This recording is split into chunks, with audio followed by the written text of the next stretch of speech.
Oi, pessoal, tudo bem? Vamos começar já já a segunda live do Humans Can Fly. Espero que vocês gostem bastante desse tema que a gente trouxe para vocês aqui hoje. Meu nome é Lua Galvão, essa é a segunda live que a gente vai fazer. Eu tenho ao meu lado hoje a Sabina Deveick, que é amiga, é parceira, é humanizadora do Humans Can Fly. E, enfim, né? A primeira estreia dela numa live, né, Sá? Estreia. Eu já fui entrevistada numa live, mas nunca fiz uma live assim. Então, assim, estou com o coração meio palpitando, mas estou com muita energia para compartilhar os conhecimentos que a gente trouxe aqui com vocês. Muito feliz. Então, assim, obrigada pela participação de todo mundo. A gente vai esperar um pouquinho que as pessoas estão entrando. Oi, pessoal, já tem gente entrando, já vai dando um oizinho para a gente. O tema de hoje eu acho que é bastante interessante, bastante impactante, porque, no fundo, ele impacta a vida de todos nós, né, Sá? Seja no âmbito profissional, seja no âmbito pessoal. As tendências, as macro tendências estão aí, causando mesmo já vários impactos, né? E acho que a gente, deixa eu ver quem está entrando aqui, ó, tem mais gente já conosco. Vamos ver, escrevam aí, dão um oizinho. Muito gostoso ter vocês. Todo mundo que vai chegando vai dando oi para a gente ver que tem gente aí assistindo. Exatamente. A nossa última live, a gente teve com a gente o Thiago Franzão. A gente falou sobre um livro que é muito bacana, que se chama Líderes se Servem por Último. E a gente estava falando muito a respeito da nova liderança, os novos modelos de liderança que são muito ligados à gestão de pessoas. Hoje a gente muda um pouco o tema, a gente vai falar sobre inovação, vai falar sobre tendência, que são as especialidades da Sá. Eu até vou pedir para a Sá contar um pouquinho então mais sobre o trabalho dela enquanto as pessoas vão entrando. E assim é legal porque a gente conhece mais um pouco essa super pessoa que está aqui do meu lado. Vamos lá, essa super pessoa que está aqui conversando comigo também. Gente, eu sou caçadora de tendências, não sei quem já ouviu falar desse termo, Bull Hunter, né?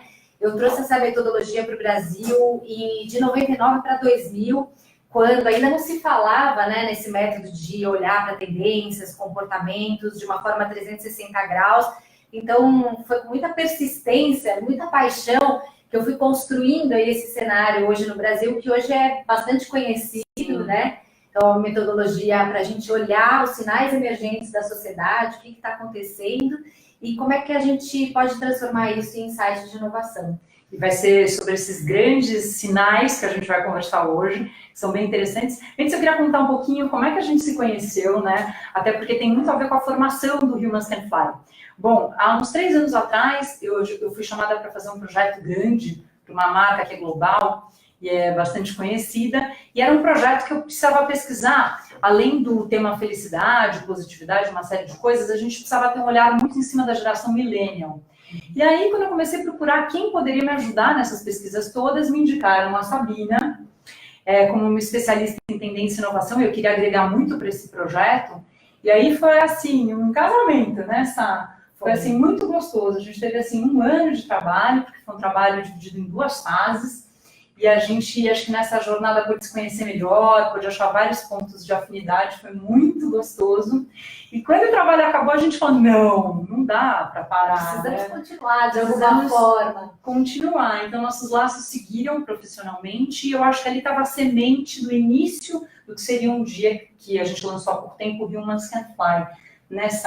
E eu acho que ele tem muito desse espírito de colaboração, esse espírito de cocriação, que eu acho que foi o espírito que regulamentou o projeto que a gente fez, né? Se você quiser contar um pouquinho desse link, como foi para você, a gente já tem bastante gente aqui, mais gente participando, e para quem chegou agora, olha quanta gente que já! Delícia, a gente está compartilhando. Melissa, oi Melissa, Karen também, um monte de gente. Delícia.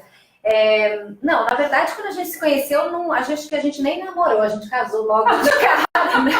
Porque o amor foi tão grande, assim, teve uma sinergia, é muito difícil com parceiros de trabalho, acho que a gente se complementar tanto, e foi um grupo de trabalho realmente com muita luz, e acho legal você falar como é que é o Humans Can Fly, né? Porque é um projeto colaborativo, Sim. Com muitos profissionais super competentes. Sim. Conta um pouquinho como é que você formou essa turma do bem. É uma comunidade, gente, com seus de vários profissionais de diversas áreas, mas que todos têm um olhar muito parecido, frente ao futuro mesmo, frente àquilo que a gente está vivendo. Nossa proposta é ajudar a polinizar relações mais humanas, ajudar marcas, pessoas e empresas a encontrarem o seu propósito, Eu acho que trazer de volta certos valores que estão muito perdidos na nossa sociedade, né? Que são os valores de autenticidade, de protagonismo, de empatia, de sustentabilidade 350 graus, que inclusive nós vamos falar hoje sobre esse tema. Enfim, uma série de temas, e para isso a gente cria jornadas transformadoras. Então, quem não conhece, pode acessar o www.humanscanfly.com.br, né? Eu acho que é uma proposta bem interessante, e como Humans, eu acho, a gente tem, assim, como uma das bases do Humans, a humanidade, mas também sem perder o olhar para a tecnologia, para a inovação e para o futuro. Eu acho que a live de hoje ela é bem importante, né? É um tema que eu acho que todo mundo vai tirar grandes lições e vai conseguir aplicar tanto na vida profissional quanto na vida pessoal. Acho que a gente já está com bastante gente agora. Acho que a gente pode começar a falar de contexto, Sá? O que você acha? Vamos falar de contexto. Antes disso, escutando você falar, me veio uma coisa de que inovação não é mais uma questão de escolha, é uma questão de sobrevivência, né? Que a gente está vivendo hoje. Por que essa? Porque a velocidade é tão rápida das transformações, as relações, o mundo do trabalho, as novas gerações, as novas tecnologias, as empresas, as organizações exponenciais estão dando um tom aí para o mundo com uma velocidade, com uma liquidez. Então, as empresas que não tiverem conectadas, marcas e pessoas também, indivíduos que não tiverem conectados com a inovação, vão acabar perdendo o bonde. Então, é muito importante a gente olhar para esse novo mundo que está emergindo. Na verdade, o que está acontecendo ao nosso redor que pode gerar impactos na nossa vida, tanto profissional, mas tem muito no pessoal. A gente vai trazer também muitas reflexões para a nossa vida pessoal hoje também, e isso é super importante. Então, para a gente começar, né, acho que a gente não pode deixar nunca de lado a 4ª Revolução Industrial, que já está aí, é o nome que a gente dá para todas essas transformações da tecnologia exponencial que estão acontecendo e que estão impactando as nossas relações, né, Sá? Todo mundo sabe, está muito evidente que as coisas estão evoluindo quase que sem o nosso controle mais. Então, hoje, enquanto a gente está aqui, nessa sala, fazendo essa live com você, em milhares de garagens, ou salas, ou quartos espalhados pelo mundo, existem jovens, adultos e pessoas pensando no dia de amanhã e pensando coisas que, às vezes, vão revolucionar completamente a nossa existência.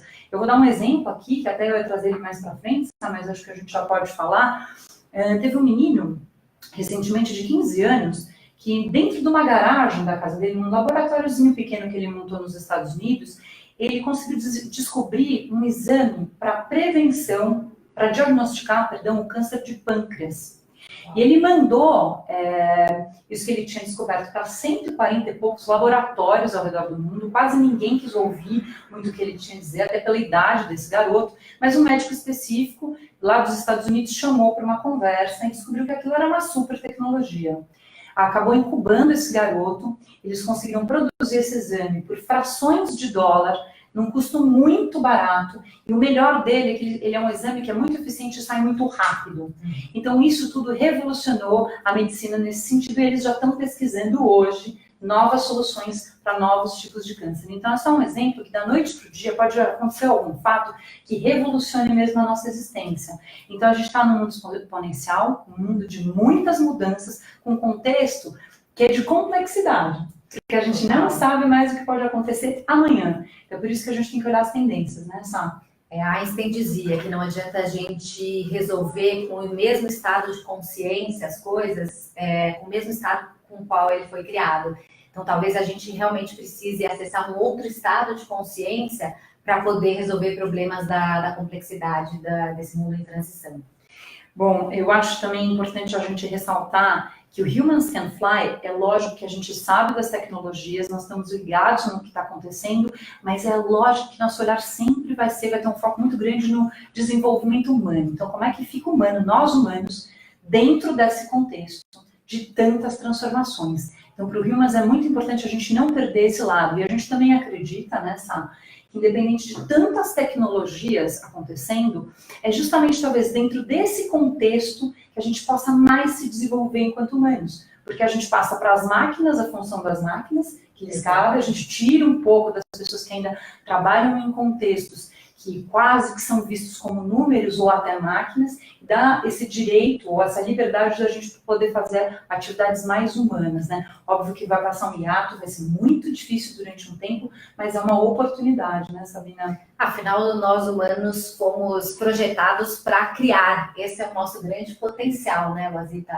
Então, fomos criados para fazer trabalhos repetitivos, né? Sim. Então, toda essa automação vai permitir com que os humanos, nós, fiquemos mais livres para poder criar um mundo novo, né? E eu particularmente acredito que o mundo vai ficar melhor. Eu gosto de pensar numa visão positiva da humanidade. Você aí que está chegando, você que está assistindo a gente, também vão compartilhando as opiniões. Vocês acham que esse mundo tecnológico ele vai melhorar? Ele vai piorar? Qual é o sentimento de vocês? Se vocês quiserem compartilhar também suas opiniões, vai ser super legal.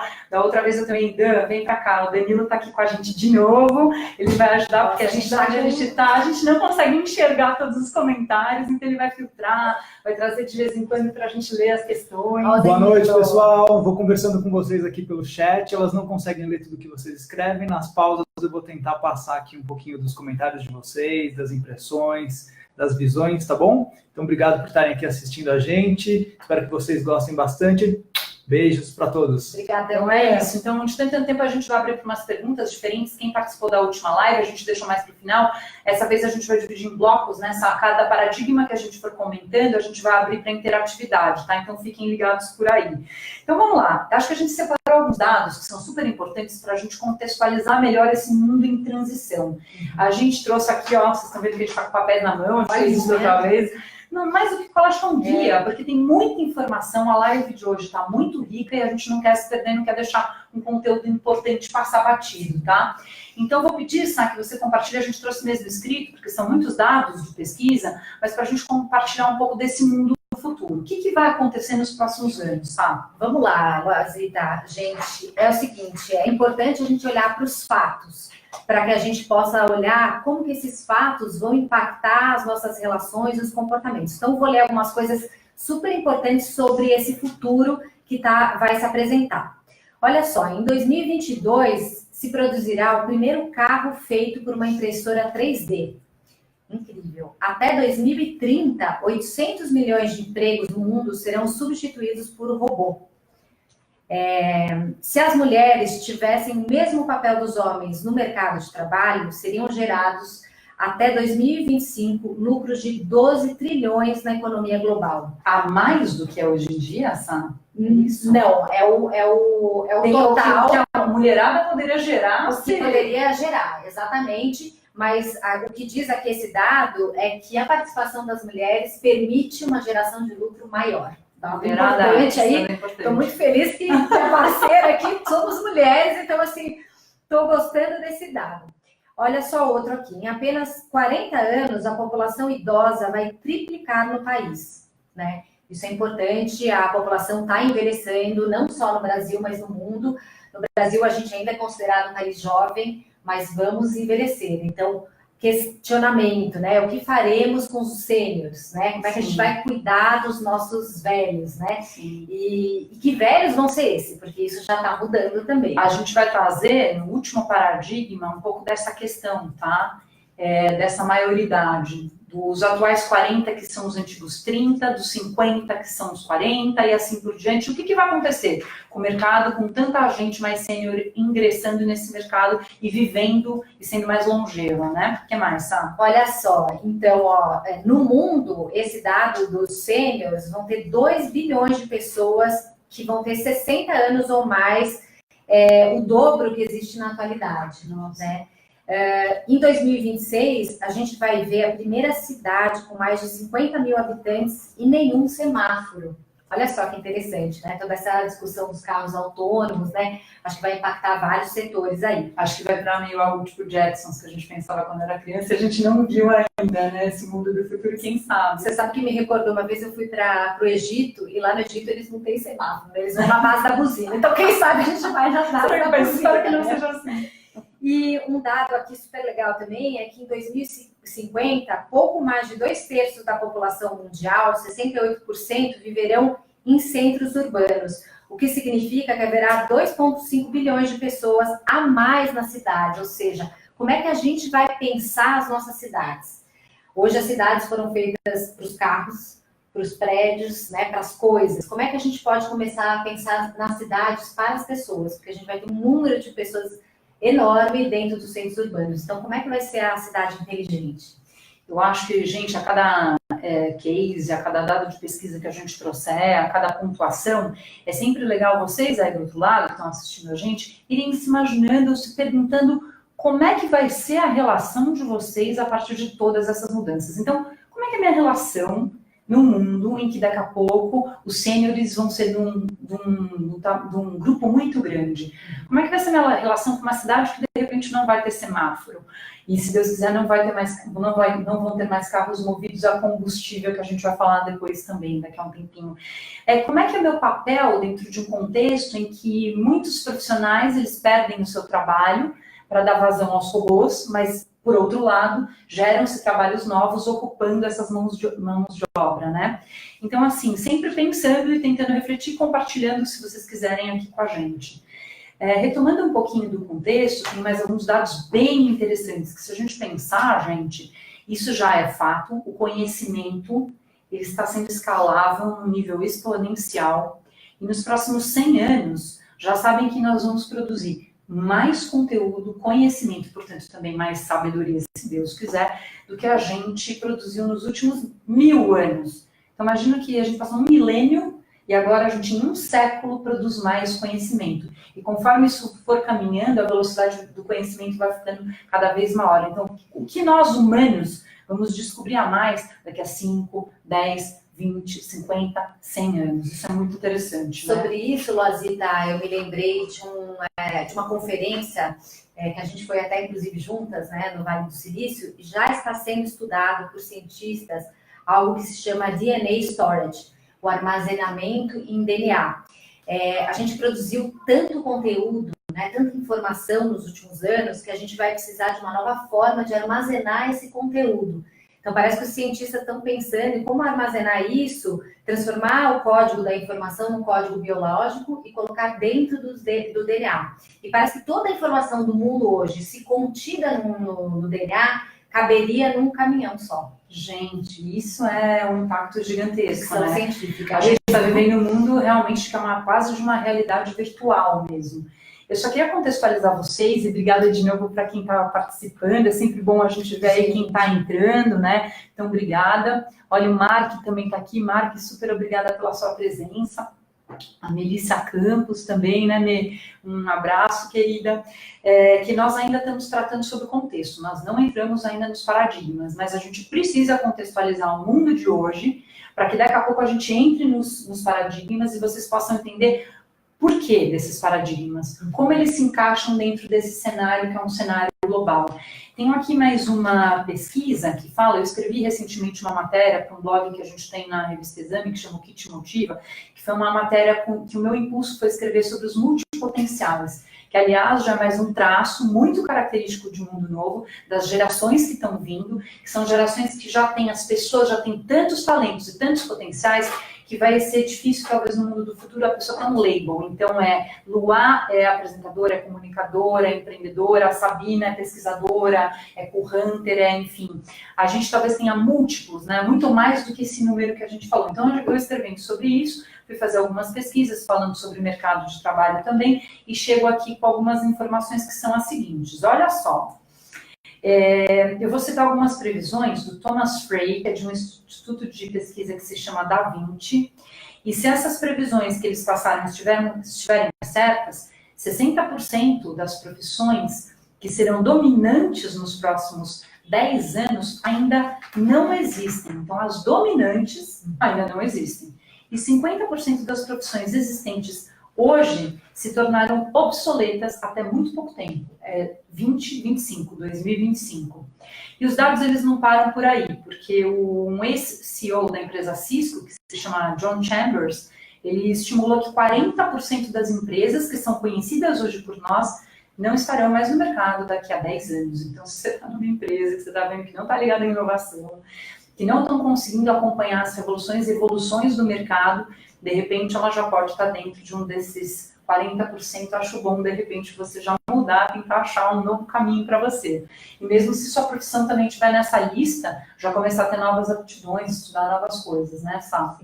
Mesmo porque, assim, eu acho que existem coisas novas, né, tecnologias novas que não existiam. Então, por exemplo, o drone. Vai precisar de operadores de drone. Não existiu drone, portanto, não existia operador, né?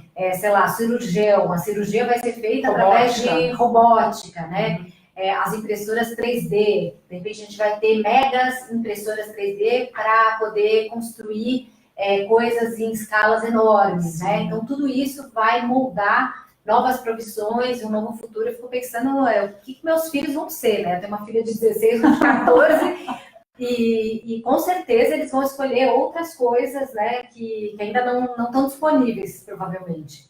E aí ficam algumas provocações que acho que são muito importantes, que a gente está falando desde o começo, porque daí a gente pensar como é que fica a minha relação com esse meu trabalho que eu tenho hoje projetado para frente.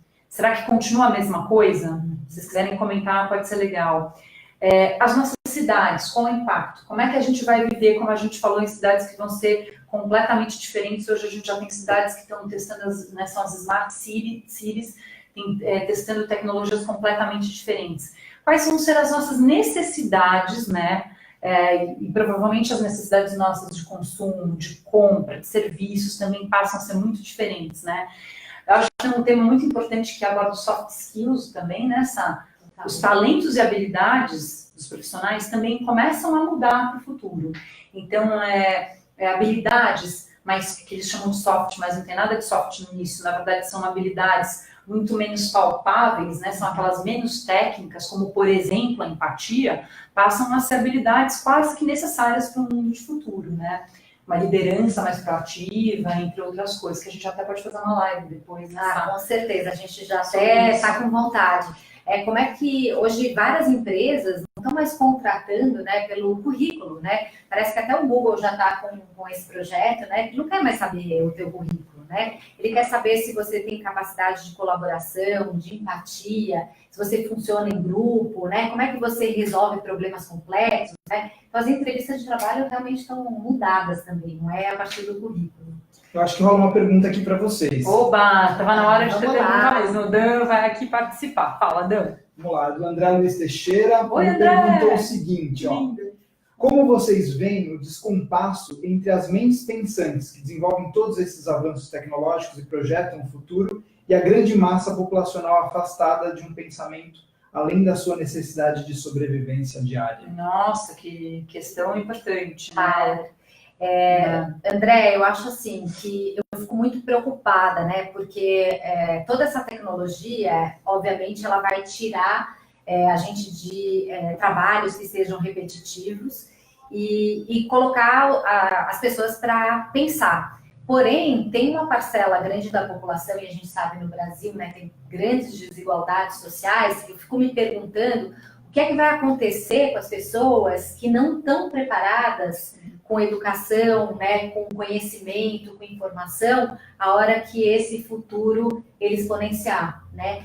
Talvez, eu fico com medo, na verdade, que a desigualdade social, ela fique cada vez maior por conta disso. Ou a gente também vai ter que revolucionar, né, a educação para poder dar conta, né, das pessoas que vão ficar mais afastadas ainda de profissões hoje que são profissões que dão a sobrevivência, mas que talvez no futuro não existam, né?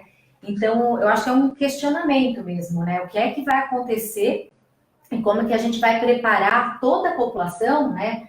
Não importa com que classe social, para que todos estejam preparados para esse futuro. Porque talvez essa revolução ela caminhe mais rápido do que as gerações consigam acompanhar essa inovação, né? Eu acho uma pena muito grande, até esses dias eu escrevi sobre isso, porque infelizmente o Brasil é um país que não investe nada em inovação. Existem muitos países do mundo que já se ligaram que precisam ter departamentos muito fortes, ou ministérios, seja o que for, ligados à inovação, porque com isso você garante um pouco que eles já estejam norteados, que aquele país já esteja alinhado, já tenha uma educação preparada para esse mundo que vem. Infelizmente no Brasil a gente não está vendo isso ainda, mas já é um fato, e eu acredito muito também na acomodação das coisas, sabe? Não sei você. Eu acho que durante um tempo a gente vai ter um hiato muito profundo, talvez seja um sentimento muito difícil, uma fase difícil para atravessar, mas acho que a humanidade, o ser humano, ele é inteligente o suficiente, adaptável o suficiente para também correr atrás um pouco. Se a gente for vendo no histórico, vai de pessoas mais simples, das profissões que elas têm, você começa a ver os filhos dessas pessoas. Essas pessoas já investiram mais em seus filhos, eles já conseguem ter trabalhos mais interessantes. Então, a gente está vendo, é lento, mas tem um progresso geracional. E hoje, com os smartphones na mão, aliás, a gente, quer ver? Você pega seu celular ali, por favor. Todos nós quase temos hoje um smartphone. Poucos têm um celular que ainda não é um smartphone. Hoje, a gente com um device desse na mão, a gente tem mais poder de computação, olha só, do que os computadores que mandaram o homem para a Lua, os computadores da NASA que mandaram o homem para a Lua. Então, a gente com um pequeno device desse, a gente tem mais poder, é poder mesmo. Então, a gente tem muita informação aqui, óbvio que a gente sabe, ninguém aqui é poliana, tem informação, tem as tais das fake news que estão aí bombando por aí, mas tem uma parte muito boa também da gente conseguir pesquisar coisas aqui. Então, assim, eu acredito numa acomodação a longo prazo. Talvez a curto prazo a gente sofra bastante, então o Brasil vai precisar correr atrás da inovação, né, Sá? Sabe, Luazita, estou conectada também com toda essa questão de contexto de inovação. Acredito que a grande mudança não vai vir do poder público, das instituições. Como pesquisadora, eu tenho a sensação que vai vir das startups, do empreendedorismo social, da inclusão. E claro que a tecnologia, ela possibilita viralizar isso. Sim. Então, acredito que essa questão, André, a solução dessa questão pode estar justamente no empreendedorismo social, através da tecnologia que possibilita uma educação viralizada. Talvez seja por aí, eu tenho a sensação que seja por aí. Sim, eu acho que vai ter um ajuste daqui a um tempo. Bom, vamos seguir, porque afinal de contas nós estamos aqui numa live para falar sobre os 4 paradigmas, né, que são essas macro tendências aí para o mundo do futuro. Até agora a gente estava contextualizando o mundo, tá, gente? Nós não entramos em paradigma nenhum até agora. A gente estava contextualizando o mundo, muito do que a gente falou, acho que vocês também já sabem, mas é importante a gente relembrar e passar esses dados. Mas agora acho que a gente entra já, dar um passo a mais, né, entrando em algo que é muito já o expertise da Sabina, que a gente vai trazer um paralelo entre 2 economias. Esse é um estudo que a Future Concept Lab, onde a Sabina foi sócia no Brasil, fez.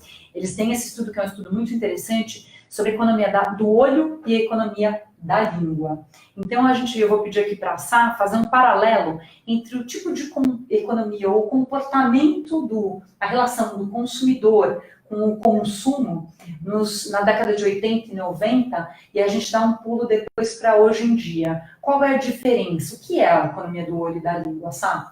Vamos lá, gente. Esse é um estudo feito pela Future Concept Lab, do qual fui diretora. Na década de 80, a gente trabalhava com uma economia, por que do olho? Porque era uma economia da visibilidade, né? Era uma economia da imagem, da ostentação, do status, da grife, era super bacana sair todo logotipado. E a gente passa por uma economia que é a economia da língua, que é a economia da experiência e a economia da sensorialidade. Eu não vou entrar muito nesse tema, porque só isso daria uma outra live, mas vamos fazer? Vamos fazer. Vocês querem, gente? Economia do olho da língua? Nesse tema. Digam aí. Olha a Pretinha Basílio de Pirinópolis, que legal. Então, a ideia é que a gente passa de uma economia da visibilidade para uma economia da credibilidade, onde a transparência, a autenticidade e colaboração são muito importantes. Então, acho que a gente teve que fazer essa transposição. Acho que nós estamos agora dentro desse contexto, então, que a economia da língua, e a gente fala da língua porque tem um sabor, tem a experiência, né?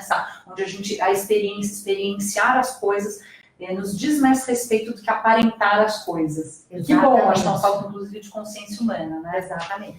Então, a gente agora, quando começa a entrar nos paradigmas, a gente já traz os paradigmas dentro desse contexto, que é o contexto, então, de economia da língua, que é a economia experimental, certo? Isso mesmo. Então, vamos lá. Agora, Ossá, uma coisa acho que é importante, porque a maioria das pessoas que estão aí, acho que sempre nós escutamos muito mais falar em tendências do que em paradigmas. Então, para a gente contextualizar, qual é a diferença entre um paradigma e uma tendência? Então vamos lá, gente, que aí é importante vocês entenderem a importância e o peso dos paradigmas.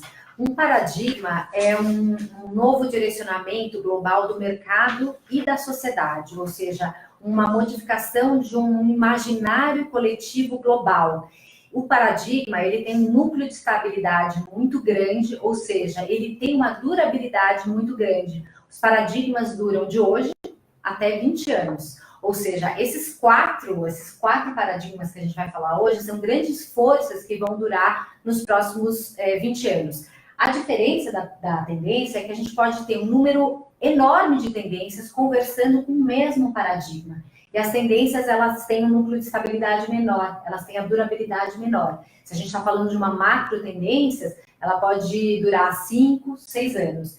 Então, o paradigma, ele continua o mesmo. O que muda é a forma de se manifestar esse paradigma ao longo dos anos e a evolução desse mesmo paradigma. Então, ele pode evoluir e se manifestar de maneiras diferentes, mas ele continua a mesma coisa. Então, só para a gente contextualizar e deixar claro para todo mundo, a gente aqui está trazendo, são 4 grandes paradigmas, que então a gente está chamando dessas macro tendências, onde cabem várias outras tendências dentro, mas a gente vai olhar então para esses 4 nortes, como se fosse isso, certo? 4 forças. 4 forças. Esse estudo que a gente vai trazer para vocês é um estudo também da Future Concept Lab, né? Quando a gente daqui a pouco der os nomes desses títulos e quais são os valores que envolvem esses 4 paradigmas, a gente estava falando do olhar da Future Concept Lab e acho que a gente fica aqui no momento de honrar, inclusive, sua relação com eles, tá? Você contar um pouco como é que surgiram esses paradigmas e contar um pouco da relação da Future mesmo, né? Com o mercado de pesquisa. Sim, esses paradigmas são fruto de muitos anos de estudo, de pesquisa global.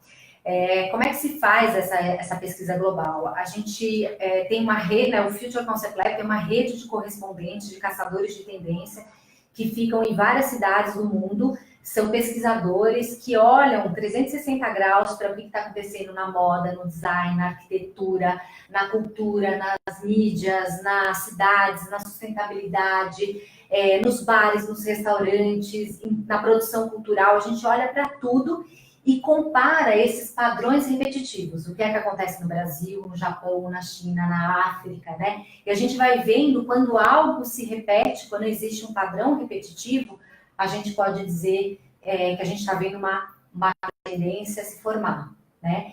Um paradigma, ele tem uma força maior. Então, a partir desses 29 anos de estudo da Future Concept Lab, que foi pioneira no mercado, porque quando a gente fala do mercado de tendências aqui no Brasil, ele é mais recente, tem 11, 12 anos, né, os laboratórios, os institutos que surgiram aqui no Brasil. Então, foi um dos pioneiros mesmo a usar essa metodologia e com todos esses anos de bagagem, a gente pode afirmar que existem 4 forças. Obviamente, é um olhar, é uma visão, né, mas a gente vê que existe um Zeitgeist, né? Essa palavra é uma palavra bastante usada em pesquisa de comportamento. O Zeitgeist é uma palavra em alemão que quer dizer o espírito do tempo, a índole do tempo. Então, quando a gente vai fazer esse tipo de trabalho, é como se a gente estivesse radiografando a alma do tempo, né, naquele momento, né? Qual que é a alma de 2018? Qual que é a alma dessa década? Então, a gente pode olhar de diferentes formas, num microcosmo ou num macrocosmo. Super legal. E acho bom também a gente lembrar, que daqui a pouco a gente já vai soltar os nomes desses paradigmas, gente, que esses nomes foram batizados pela Future Concept Lab, tá? Então, assim, se a gente olha outras casas, né, de pesquisa, talvez eles mudem o nome, considerem de uma maneira, mas no fundo estão falando sobre as mesmas coisas. É isso mesmo, Sá? É isso. Como a gente está pesquisando, radiografando a alma do tempo, por diferentes metodologias, a gente chega, obviamente, no que o nosso mundo está vibrando nesse momento, né? Então, cada instituto tem o seu método, mas a gente chega a resultados muito parecidos. Então, vamos lá. A gente já está com bastante gente acompanhando a gente, inclusive, olha, tem Igor Benavides aqui com a gente também. Eu vi passando mais gente, quem tem aqui, Adriana Duque está aqui também. Obrigada, tanta gente já mandando um oizinho. O André falou que a gente está linda, sabe? Obrigada, André. Já já a gente vai abrir mais também para as perguntas. mas a gente vai então agora nomear para vocês os 4 paradigmas, tá? A gente vai falar o nome desses 4 paradigmas, primeiro em inglês, que é a origem desses nomes, e a gente já vai dando as traduções para o português, depois a gente mantém falando só em português, tá bom? Então vamos lá. O primeiro paradigma que a gente vai abrir aqui então para o questionamento se chama Crucial and Sustainable. Então, que é crucial e sustentável. Esse é o primeiro, tá? O segundo se chama Trust and Sharing, que seria, então, confiança e compartilhamento. Essa terceira força, o terceiro paradigma, é o Quick and Deep, ou então rápido e profundo. E o último, Unique and Universal, então, que é único e universal. Então, a gente começa agora em português, esses nomes em português, que vai ficar mais fácil da gente de falar a respeito, mas eu queria entender um pouquinho, sabe, por que sempre eles vêm em 2? São 2 nomes ou 2 valores envolvendo cada um desses paradigmas? Então, se a gente perceber, né, essas palavras, né, por exemplo, quick and deep, parece que são palavras opostas, né? Parece que são dimensões opostas. E os paradigmas, eles propõem justamente uma nova leitura de 2 cenários que aparentemente são opostos, né? Então, existe uma integração entre 2 dimensões que aparentemente são opostas, mas justamente o futuro, ele nos convida a integrar 2 dimensões. Então, agora a gente começa a falar sobre o Crucial and Sustainable, crucial e sustentável, que é o primeiro que a gente traz aqui para vocês. Crucial e sustentável. O sustentável já traz um link direto, né, com a palavra sustentabilidade, que eu acho que é uma palavra, um conceito que já vem sendo trabalhado há muitos anos, acho que ele já está sendo enraizado também, já é um termo muito funcional nos dias de hoje, mas ele é um termo que ele veio sofrendo algumas mudanças e alterações ao longo do tempo. Então, queria que você contextualizasse, quando a gente for falar daqui para frente em sustentável, que sustentabilidade é essa que a gente está falando hoje? É a mesma de 10, 20 anos atrás? Então, gente, isso é uma pergunta muito legal, porque aí dá para perceber bem a diferença entre paradigma e tendência. A sustentabilidade, ela nasceu como uma tendência. 20 anos atrás, tinha um grupo de pessoas pensando à frente do seu tempo e pensava na sustentabilidade em termos ecológicos. Tanto é que a gente falava dos ecochatos. Não sei quem lembra, né? Era uma coisa que tinha a ver com o ambiente, com a ecologia. Com o passar dos anos e com todo o contexto de mundo, a sustentabilidade ela deixou de ser uma tendência e ela passou a ser um paradigma. Ou seja, algo que é condição sine qua non para a abertura de qualquer negócio, para qualquer startup, para qualquer organização, instituição, pessoas, relações. E hoje a gente não pensa mais na sustentabilidade só em termos ecológicos. É uma sustentabilidade de 360 graus, sustentabilidade de relações. Né? Até a tua relação com você mesmo também, se ela é sustentável ou não, né? Claro, cada vez mais, né, o autoconhecimento, por exemplo. Não existe outra forma de eu botar meu propósito em ação se eu não me conheço. Né? Então, isso é ser sustentável, né? Ou, por exemplo, eu sou líder de uma empresa. Como é que chega meu funcionário? Será que ele está com algum problema em casa? Isso é ser sustentável, ter relações sustentáveis, né? E tem uma dimensão muito interessante hoje da sustentabilidade, que é um novo link entre ética e estética. Porque há 20 anos atrás, a sustentabilidade tinha uma estética pauperista, feia.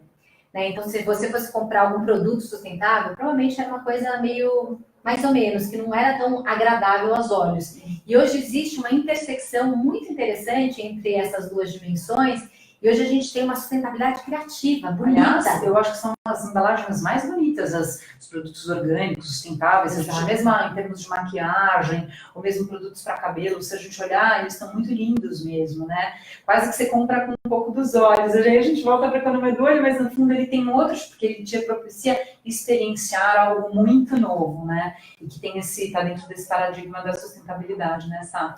Eu não sei se vocês sabem, mas estética, né? Porque tem essa junção da ética com a estética. Estética vem do grego, a ístese. A ístese é sensação. Sim. Então, quando algo é belo, ele não é simplesmente belo. Ele causa uma sensação boa, né? Então, você compra também a partir dessa sensação do belo, né? É isso aí. A gente trouxe também aqui para vocês, gente, uma pesquisa aqui da Global Footprint Network, né, Sá? A gente está aqui na sua próxima página, que eu acho que é muito importante, falando sobre o quanto os recursos naturais estão esgotados já. Se você quiser passar, porque eu acho que é uma pesquisa que você trouxe, Sá, eu acho bem interessante passar esses dados e compartilhar. Então, eu também escrevi um texto recentemente, fiquei muito alarmada, né, impactada com esse dado, que esse ano, justamente esse ano de 2018, mais precisamente no dia 1º de agosto, ou seja, recentemente, esse ano foi considerado pela Global Footprint Network, que é uma ONG, o dia da sobrecarga da Terra. Isso quer dizer que em 212 dias de 2018, a gente consumiu, os 2,4 bilhões de habitantes no planeta Terra esgotaram os recursos naturais de comida, água, fibra, solo, madeira, disponíveis para todo o ano, para os 365 dias do ano. Isso quer dizer que a humanidade está em dívida com a natureza. Né? A gente está consumindo muito mais do que a gente é capaz, então, de gerar um pouco isso, né? Vai falar, como é que tem comida ainda, tem luz, tem todas essas coisas, mas isso é uma previsão que eles fazem e a gente está gastando dos próximos anos. É isso que quer dizer, sabe? Exatamente. E aí eu conecto justamente a outra palavra, que é o crucial. Sim. Ou seja, a sustentabilidade ela é uma sustentabilidade crucial. Ela é essencial. A gente não pode deixar de olhar. Ela tem uma emergência hoje, né? Sim. Então, o que vamos fazer, não só pela Terra, né? Não só pelo nosso planeta, mas nas nossas relações. Porque as relações também estão bem desconectadas, né? A gente tem dados super alarmantes, por exemplo, de um índice de suicídio entre jovens. Sim. A gente tem pela primeira vez depressão infantil. De falta de sentido na existência. Exatamente. Isso é alarmante para a gente pensar em relação ao jovem e, como a gente falou, é a sustentabilidade, inclusive, interna. Você com o seu self, você com a sua essência. É legal vocês compartilharem um pouco do que vocês pensam também. Se vocês também acham que a sustentabilidade de 360 graus é algo crucial, que é um valor que está totalmente associado dentro desse paradigma. Para quem ouviu, teve gente que entrou agora, a gente está falando do primeiro paradigma, que é o crucial e sustentável, dos valores que andam juntos, e a gente está abordando a sustentabilidade como algo necessário de 360 graus, não mais só a sustentabilidade em relação do homem com a natureza, né? Desculpa, acho que você ia colocar mais uma coisa importante aqui. Não, eu acho, e tem um case bem legal, né? Acho que mostra essa nova cara da sustentabilidade, né?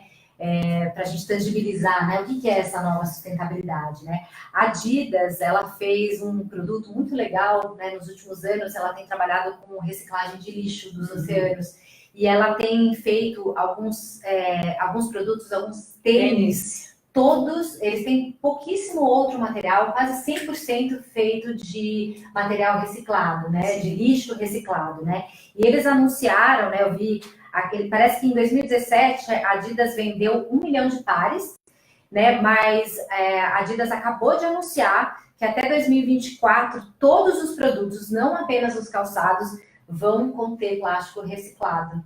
Né? Então, acho que tem uma mudança mesmo de uma consciência global, né? E isso vai começar a mudar as nossas relações interpessoais, com o consumo, com o trabalho. Como é que a gente vai para o nosso trabalho, né? Será que a gente vai pegar o carro? A gente vai pegar uma bike, né? Então, é um tema que vai impactar a nossa vida de uma maneira muito... E eu acho que até nas pequenas coisas, né? Sabe? Qual é a roupa que a gente usa, qual é o shampoo que a gente usa, quais são os ingredientes que estão dentro dele, qual é a comida que a gente escolhe colocar na mesa, até porque hoje em dia a gente tem muito mais informação sobre aquilo que nos cerca.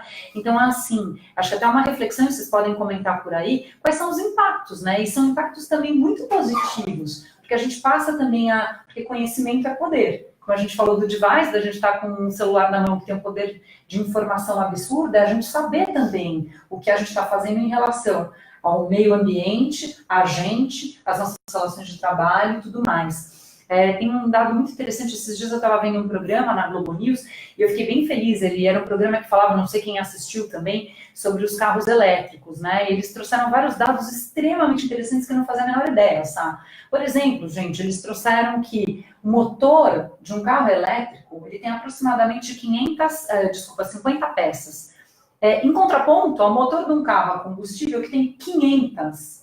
Então, você imagina 500 peças para a gente quebrar, repor, fazer manutenção, versus 50. Então ele consegue ser muito mais leve, ele é muito mais prático, os carros conseguem ser menores, e por ser mais leve, enfim, tem muito menos gasto, e também eles têm uma, como é que se diz, autonomia já quase parecida com a autonomia dos carros a combustível, e são muito mais baratos. Eles estavam falando que a diferença de valor de um caminhão a combustível para um caminhão elétrico é de aproximadamente 30% do valor abaixo para o elétrico. Então são mais baratos, inclusive, e não causam ruído, aqueles barulhos que deixam a gente maluco no meio do trânsito.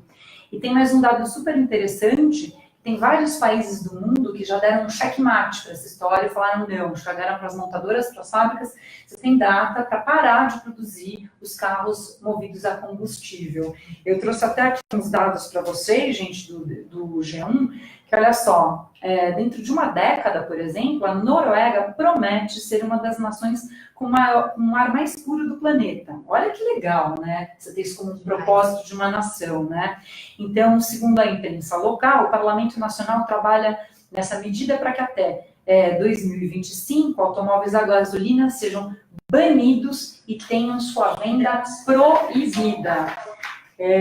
A Índia, ela quer se livrar dos motores a combustão até 2030. O Reino Unido diz que vai proibir a venda dos carros movidos a gasolina e a diesel até 2040. Se a gente pegar essa é uma matéria de 2017, e depois dessa matéria, outros países já aderiam à lista, como, por exemplo, a Alemanha, a China aderiu, a Holanda também. A gente não sabe quando isso tudo vai ser fato, mas acho que a gente vai ter, assim, já um mundo muito mais sustentável daqui a um tempo, pelo menos nesse quesito dos combustíveis, né? E quem sabe resolver um pouco dos conflitos lá no meio do Oriente Médio, né, gente? O que vocês acham? Eu acho legal para a gente um pouco ir finalizando, né, esse paradigma, dizer que esse paradigma, ele tem uma emergência hoje por conta da fragmentação que o ser humano começou a ter desde a Revolução Industrial. Desde a Revolução Industrial aconteceu algo que o ser humano começou a produzir em maior quantidade, então teve um excesso, né, de produção, e pela primeira vez a gente começou a poluir o meio ambiente. E até hoje a gente tem uma herança dessa Revolução Industrial. Então, pela primeira vez, né, o ser humano começou a se fragmentar da sua conexão com ele mesmo, da sua conexão com o outro e da sua conexão com o mundo, com o meio. Em algum momento, o ser humano achou que ele não era parte da natureza. Então, esse novo paradigma do crucial e sustentável, ele resgata uma dimensão de uma integração, novamente, do ser humano com ele, com o outro, das relações e com o todo. E é muito bonito, né? Porque é quase como se fosse uma nova consciência coletiva mesmo, emergindo, né? Através das marcas, das organizações, a gente está vendo muitos produtos, serviços que vão nessa direção. Então, ainda que não seja um planeta totalmente sustentável, a gente vê que aos poucos está emergindo essa nova consciência. Então, eu acho que esse é um paradigma super importante. Não sei como é que vocês estão sentindo esse paradigma aí. No fundo, ele resgata muito da nossa humanidade mesmo, porque quando a gente se reconecta de novo com a nossa essência, fica muito mais fácil a gente se conectar com o outro, porque essa conexão vai ser a partir de uma verdade, de uma sustentabilidade mais relevante, porque eu estou sendo verdadeiro e autêntico na relação com você. Obviamente, quando você olha para o meio, você também quer reproduzir esse tipo de relação sustentável e verdadeira, que é super crucial. Então, acho que você tem toda a formatação de um círculo muito mais virtuoso em todas as relações. E acho que isso tem muito a ver com um pensamento mais sistêmico, integral. Tem muito da teoria, para quem gosta de ler Ken Wilber, ou gosta dele, aqueles que curtirem o Ken Wilber, façam um joinha aí. Acho que pode ser até mote de uma próxima live, mas acho que o ser humano está se aproximando cada vez mais, que bom, de uma consciência mais integral, menos fragmentada, e como você diz, aquela consciência que nós rompemos com a gente, com o outro e com o meio. Então, acho que a gente está coroando de um jeito muito bonito, né? Esse primeiro paradigma. Tá feliz? Tá? Super, tô assim, adorando a minha primeira live, gente. Eu falei isso no começo, quem tá chegando agora. É a primeira, eu já fui entrevistada, mas é a primeira vez que eu faço. Então, eu estou me acostumando com o meio aí virtual, né? Eu queria ver as carinhas, mas tudo bem, né? O Dan vai falando pra gente quem está aí na nossa audiência. Olha, eu confesso que para quem está acostumado a dar palestra, fazer, enfim, esses encontros muito mais presenciais, é super difícil essa relação de vocês estão aí nesse mundo virtual. Então, por favor, escrevam para a gente, perguntem. Acho que nesse momento a gente tem um momento de interatividade. Não sei se teve alguma questão, algum comentário importante sobre esse primeiro paradigma que é o crucial e sustentável para quem está entrando agora, tá? Eu acho que tiveram mais comentários do que perguntas. Tem algum aqui para a gente compartilhar? O André Luiz Teixeira falou para vocês assim, ó, essa sustentabilidade hoje se traduz em ecologia profunda. Ó, que lindo. Ecologia profunda. A Adriana Duque falou que toda criação é criada duas vezes, no mundo mental e material. Somos a causa, tudo que está fora é o efeito. Super lindo, gente. Preparar o outro a despertar a consciência tornará mais simples todas as adaptações. Nossa, que lindos os comentários, super obrigada. Eu acho que os paradigmas, a partir do momento que você toma a ciência que isso é um paradigma, é legal você olhar mesmo, observar qual é a sua relação com ele, né? Então, até que ponto suas relações com você, com o outro, com o meio, são de verdade sustentáveis, né? E lembrar que são um norte, é uma grande força para o futuro. Então, quanto menos elas forem sustentáveis, mais longe você vai estar dessa grande força que está orientando para esse mundo novo, tá certo, Sá? Exatamente, né? Justamente os paradigmas é que para a gente possa, para que as marcas, empresas, indivíduos, startups, quem está criando qualquer projeto, possa pensar já alinhado com esse novo mundo. O novo mundo pede que a gente crie coisas a partir da nova sustentabilidade 360. Legal também, já que você falou de empresa, sabe, a gente comentar que obviamente que isso é uma live, ela tem um tempo específico. A gente está trazendo temas bem abertos para que possam, sabe, caber em todos os que estão participando, mas claro, é lógico que se você tem um grupo, se você é de uma empresa, se você trabalha numa marca, que você quer ouvir mais, com mais detalhes, todos esses assuntos, a gente pode ir até você, inclusive estudando e levando cases muito próximos daqueles, né, do teu universo de trabalho, tá? Vamos para o próximo paradigma, que é super também importante. A gente está indo então para o segundo, que é o Trust and Sharing, que a gente falou para quem não estava antes, né, no começo mais da live, que é o confiança e compartilhamento, tá? Bom, gente, é fato para todo mundo, é que nós já estamos vivendo no mundo do compartilhamento, né? Independe o quanto você você faz uso desse compartilhamento, o quanto ele já existe na cidade onde você mora, porque a gente sabe que nessa live tem gente de vários cantos do Brasil, mas o fato é que as pessoas estão compartilhando espaços, estão compartilhando serviços. Acho que o Uber, é claro, Cabify, é claro, que é um similar, não, concorrente, o Airbnb, o WhatsApp, o Waze, tantas tecnologias estão aí para isso. Então, assim, a gente querendo ou não, o mundo está arrumando, é um grande paradigma, esse paradigma do compartilhamento. Agora, tem uma coisa que é interessante, que a gente vê essa palavra, que é a confiança, que é o trust. Exato. E eu queria saber de você, Sá, qual é o casamento, qual é o beijo, né? Onde elas se encontram, a confiança e o compartilhamento? Por que elas caminham juntas dentro desse grande paradigma? Então, gente, quando a gente fala compartilhamento, é importante lembrar que nós, indivíduos, somos hoje a mídia. A nossa voz tem um eco muito grande, ela tem o poder de viralizar. Então, seja como indivíduo, seja como uma organização, marcas, é muito importante fazer esse compartilhamento a partir de uma premissa da confiança, da transparência, da autenticidade. Porque imagine você viralizar algo que não tenha como premissa a transparência e a autenticidade. Então, o casamento é justamente esse. O compartilhamento, tanto no território virtual quanto no território real, a partir da premissa da transparência, da autenticidade, né? Dessa base de confiança. É importante a gente dizer que o compartilhamento, ele no nosso mundo hoje não existe mais o virtual e o real. Para as novas gerações é uma coisa só, inclusive para nós. Um potencializa o outro, né? O território real potencializa o território virtual e vice-versa. Você pode explicar melhor, só dar um exemplo mais concreto? Claro, por exemplo, todos nós aqui na cidade de São Paulo usamos o Waze, né? Certo. Quando a gente usa o Waze, qual que é a base da ferramenta do Waze? Confiança.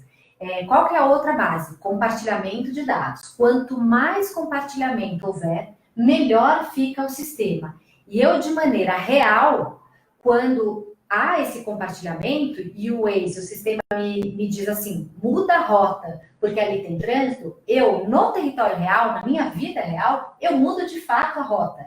Então, não é que eu tenho um compartilhamento virtual. Compartilhamento virtual, ele serve para que eu me empodere, ou seja, para que eu melhore a minha qualidade de vida no real, né? Então, esses dois territórios, eles são territórios casados, né?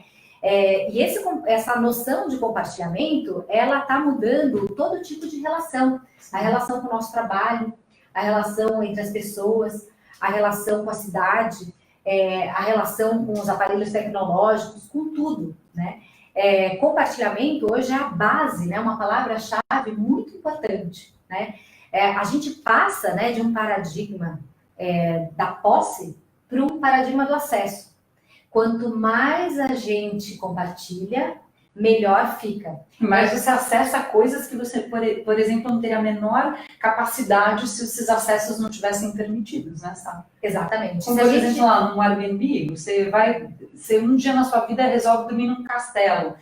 Quanto que a gente poderia comprar um castelo? Mas, de repente, um dia na sua vida, se você economiza bastante, você pode dormir uma noite lá.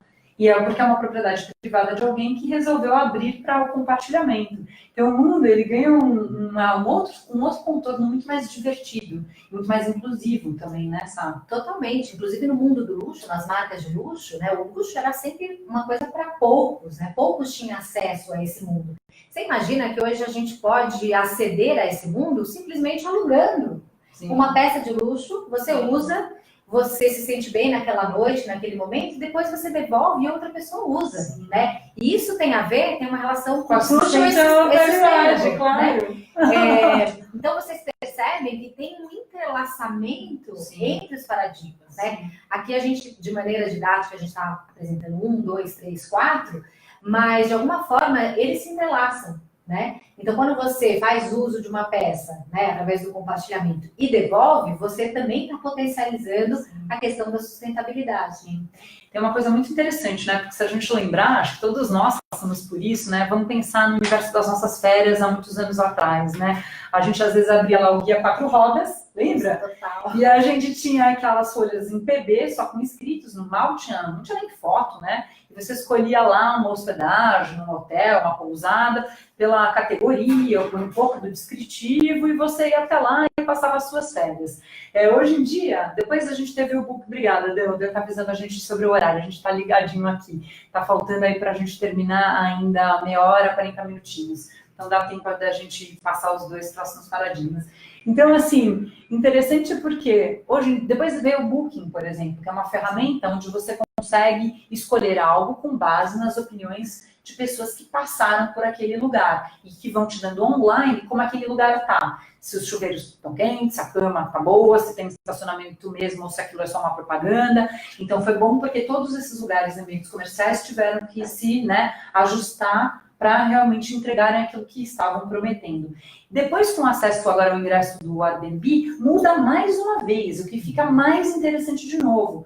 Porque nós, os hóspedes, também somos avaliados. E claro, isso muda tudo nas relações. Por isso a confiança. Por isso a confiança. E olha que interessante. Antigamente, a gente ia buscar, por exemplo, a gente buscava um hotel, ou um estabelecimento, ou um restaurante, a gente ia olhar aquilo que o restaurante, o hotel, estavam falando, comentando sobre eles mesmos. Sim, né? Hoje, quando a gente vai no TripAdvisor, a gente vai no Airbnb, a gente vai olhar a experiência que o consumidor teve com aquele estabelecimento. A economia da língua. Exatamente. A gente está ligado na experiência real, né, das pessoas, né? E como essas pessoas viveram aquela experiência. E aí vem a confiança, né? A gente confia naquele que experimentou, que teve a experiência real com o estabelecimento. E que você não conhece, que às vezes mora em outro lugar do planeta, mas que ele vivenciou algo e está compartilhando aquilo com você. Isso é muito, muito, muito legal. E a gente acho que também faz essa conexão de que a tecnologia, no fundo, está aproximando um pouco algumas relações em SA. Porque está permitindo que os humanos também ingressem com suas opiniões e também ajudem para que esse mundo fique mais transparente, mais verdadeiro também, né? Mais confiável também, né? Não, claro, isso tudo tem a ver com a tal da transparência involuntária, Sim, né? Com a autenticidade. Então, não é mais possível, né, você ter uma publicidade persuasiva. Eu dizer alguma coisa na minha mensagem de comunicação, mas aí quando eu tenho uma experiência com produto, com serviço, eu tenho uma experiência completamente diferente. Não é mais possível isso, né? Antigamente, década de 80 ali, a gente tinha muita coisa ligada a uma comunicação persuasiva. Sim. Hoje, o que a gente faz? A gente posta ali e começa a detonar a marca, né? Sim. Então, a gente diz que uma marca ela pode se construir ou se destruir através de um comentário, né? Então, por isso que eu digo que as pessoas hoje são a própria mídia.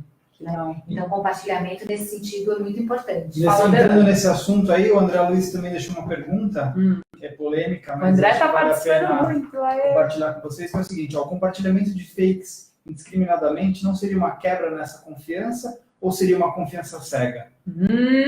André, você está com umas perguntas boas hoje, hein, meu caro? E antes de vocês responderem, vou só deixar também aqui o comentário da Lê, falando que as relações humanas terão que evoluir porque a economia de compartilhamento é uma viagem sem volta. Exatamente. Ale que... Alessandra Mazini. Oi, Ale, tudo bem? Obrigada por você estar com a gente também. Sá, você quer começar a responder? Eu não sei nem se é uma resposta, né? Eu acho que eu concordo com tudo que foi dito, né? E sobre as fake news, a questão é a gente ver da onde está vindo a informação. Sim. Né? Então, acho que esse é o ponto, né? A informação está vindo de uma fonte confiável e aí que entra novamente a questão da confiança, né? Obviamente, tenta se espalhar, né? Esse espalhar de informações, ele gera muita confusão, mas justamente o paradigma diz que a gente tem que compartilhar e tem que ter outra dimensão da confiança. Então, como é que eu faço para checar se essa informação é verdadeira ou não? Olhando a fonte. A fonte é confiável? Então, a informação é confiável. Né? Então, acho que tem essa relação de confiança, de checagem da informação através da fonte. Eu acho que todos esses paradigmas, eles estão aí, eu acho que eles apontam, né, como a Sá falou no começo, são grandes forças que apontam para esse mundo novo. Mas é claro, né, gente, eu acho que aqui pela lista de quem... Oi, Thiago também entrou, pela lista de quem está participando, acho que todo mundo também é ligado, né, no desenvolvimento da consciência humana e uma série de outras coisas. Nem todos estão no mesmo nível de consciência, nesse mesmo momento coexistindo. Pelo contrário, não só gerações diferentes, e acho que a vez que a gente conhece na história, que o maior número de gerações coexistem, não só no mercado de trabalho, mas também, né, no mundo como um todo, e também acho que o maior número de consciências em desenvolvimento. Então, a gente não tem todos dentro do mesmo nível de consciência, isso sim, com essa ferramenta potente do Trust and Sharing, eu acho que tem aí um pouco de bagunça, mas eu acho que para onde aponta? Aponta para uma transparência, aponta para uma verdade. A gente hoje consegue saber muito mais do que é verdadeiro, do que é falso, do que a gente conseguia antes. Então é um paradigma que aponta para o futuro. Vamos lá, que o tempo está passando, e a gente vai agora então para o nosso terceiro paradigma, que é o Quick and Deep, para quem não estava no começo, ou então nosso nome aqui em português, rápido e profundo, tá? Isso mesmo. Eu acho que a gente já trazendo sobre essa rapidez, é fato também para todo mundo, né, Sá? Acho que todos nós temos aquela sensação que a gente fala, nossa, o que aconteceram com as minhas horas? As minhas 24 horas estão virando 16. Isso é um sentimento que cada vez fica mais latente em todos nós, o que está acontecendo com o nosso tempo, afinal. Que tempo é esse? Qual é a qualidade desse tempo? Então, aí eu jogo para você, Sá, porque aqui a gente tem duas palavras que parecem duas antíteses, só assim, rápido e profundo. Como é que essas duas também, esses dois contextos coexistem dentro desse mesmo paradigma? Então, justamente, esse novo paradigma é juntar essas duas dimensões que parecem dimensões opostas, que é a dimensão da rapidez, da velocidade, da efemeridade, ou seja, as pessoas estão muito ansiosas, as pessoas querem as coisas rápido, cada vez mais emergenciais, porém, sem perder a profundidade da experiência, a densidade da experiência, a memorabilidade da experiência. E aí a gente vê algumas coisas super interessantes acontecendo nesse sentido, né? Por exemplo, o surgimento dos food trucks, né? Os food trucks, eu gosto muito desse exemplo, porque eles têm um modelo que é móvel, ou seja, ligado nessa coisa da mobilidade, né? As pessoas cada vez mais são nômades. Você percebe quem está fazendo a comida, né? Você tem um chefe ali na sua frente, ou seja, tem a questão da transparência, você conhece quem está fazendo, é acessível, tem um preço justo e tem uma rapidez ali, né? Então, tem uma profundidade de experiência e uma acessibilidade e tem uma densidade, uma memorabilidade de experiência. Acho que é um exemplo bom para a gente tangibilizar o Quick and Deep. Uma dimensão importante do Quick and Deep, como a Zita falou, é justamente o tempo. O grande luxo do nosso tempo é o tempo. Né? O tempo é o nosso grande luxo, porque as pessoas realmente estão sem tempo. Então, aí eu trago uma visão um pouco dos gregos, né, que separavam o tempo de duas maneiras, que era o cronos, né, que era o tempo cronológico, ou seja, a passagem do tempo no relógio, e o kairos, que era a qualidade do tempo, que tem a ver com a profundidade e com a qualidade. Então, o deepness, né, a profundidade tem a ver com o kairos e não com o cronos. Mas como é que a gente junta kairos e cronos, né? Ou seja, como que essa dimensão se une? Então a gente começa a ver já experiências muito profundas e acessíveis. Toda essa história, por exemplo, os cafés gourmets, os cafés, né? Uma xícara de café acessível, né? Que é acessível a quase todo mundo, né? Imagine compartilhar uma xícara de café com um amigo. Tem uma rapidez, tem uma acessibilidade, tem uma profundidade de experiência. Né? E ainda a gente tem os cafés que são gourmets, que tem uma origem, que tem uma história, né? Então, aquilo tem um conhecimento embutido dentro daquela experiência. Então, é aí que a gente vê a junção desses dois paradigmas, dessas duas dimensões, desculpa. E é muito interessante, porque a gente vai vendo, eu não sei, cada um acho que entrou na live num tempo diferente, a gente já está no nosso terceiro paradigma, mas a gente vê um entrelaçamento, como a gente disse um pouquinho antes, entre todos eles, né, Sá? Você começa a ver, por exemplo, e todos eles também dentro do que a gente chamou no começo da economia da língua, que a gente está nesse momento como contexto de mundo dentro de uma economia que é a economia do experienciar. E se a gente perceber, todos esses paradigmas, eles estão muito norteados com isso, né? Esse do rápido e profundo tem totalmente sintonia com isso, que é você provar, você ter algo rápido, mas que ao mesmo tempo leve você para uma abertura dos 5 sentidos, ou que você possa degustar uma coisa muito diferente. Eu acho que eu acho que até esse raio gourmetizador que a gente fala, que ficou muito na moda de um tempo para cá, ele é quase que um protótipo, ele é muito perfeito para a gente encaixar dentro dessa economia da língua, né? E de muitos desses paradigmas, inclusive, né, Sam? Então, aí sobre isso, acho que entra muito, você falou do gourmet, da questão do gourmet, entra muito a gastronomia e a moda. Sim. Se a gente pensar, né, a moda nos últimos anos, ela trabalhou sob a dimensão da rapidez. Por isso que a gente tem o quê? O fast fashion, né? O que acontece com o fast fashion? A gente tem roupas novas toda semana, a gente tem preços convidativos, só que quando a gente vai ter a experiência no local, a gente, de repente, não tem um serviço tão legal, uma atendente, o provador está desorganizado. Então, a experiência, ela não é profunda. Então, justamente, questionamento para a moda é como unir, né, o fast com o deep, né? A mesma coisa aconteceu com as companhias aéreas low cost, né? O que aconteceu com as companhias aéreas? Tudo ficou barato, acessível, né? Online, não sei o quê, tudo rápido. Mas quantos de nós tiveram já uma experiência não tão positiva com essa questão da rapidez? Então, o futuro é juntar essas duas dimensões. Sim, eu acho que tudo isso é super importante. Vamos ver se o pessoal também está compartilhando mais questões aí com a gente. Deixa eu ver quem que está entrando aqui. Aê, Tiagão, obrigada também por todos os comentários que você está fazendo. O Thiago, que está comentando aqui agora, fez recentemente com a gente uma live falando sobre liderança, uma liderança já orientada, tá? Também para esse novo mundo, uma liderança que tem um olhar muito mais profundo em cima da relação das pessoas, que tem a ver com o sustainable, né? Um dos nossos aqui paradigmas. Para quem quiser, essa live tá na página do Humans Can Fly, pode acessar, né, Thiago? Foi muito bacana e a gente se baseou para fazer essa live num livro chamado Líderes se Servem por Último, do Simon Sinek. Então, foi a nossa primeira live, agora nós estamos na segunda, e a gente não vai parar, né, Sá? Já tem vários outros temas escolhidos.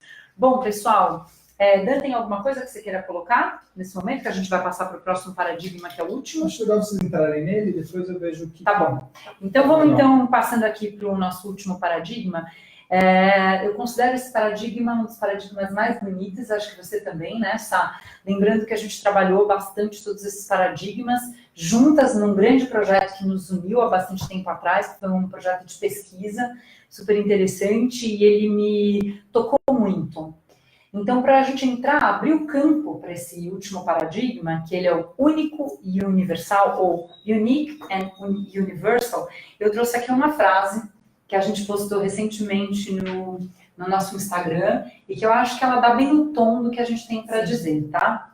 Então, olha só, pessoal, a frase é a seguinte: a busca pela humanidade pressupõe a recuperação da unidade na separatividade.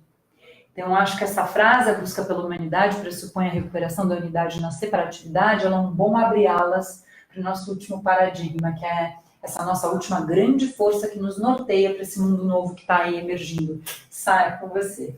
Então, vamos lá, né? O único universal fala de como podemos manter um caráter único, uma identidade, algo que seja nosso, que seja vocacional, que tenha a ver com os nossos talentos, que tenha a ver com uma identidade local, né? Pode ser de um país, de uma região, pode ser um talento de um indivíduo, né? Então, ele está tanto ligado a país, regiões, pessoas, né? Como manter uma identidade única, e é justamente esse único que tem o poder de se universalizar.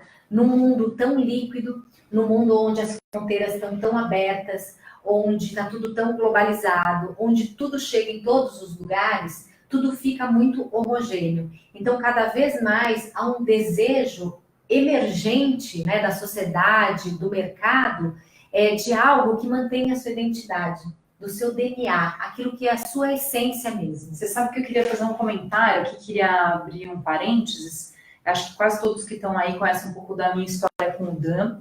A gente, entre 2011 e 2013, a gente fez uma volta ao mundo, pesquisando o que motiva as pessoas, e a gente teve a sorte de conhecer, nessa viagem, 28 países dos 5 continentes, né?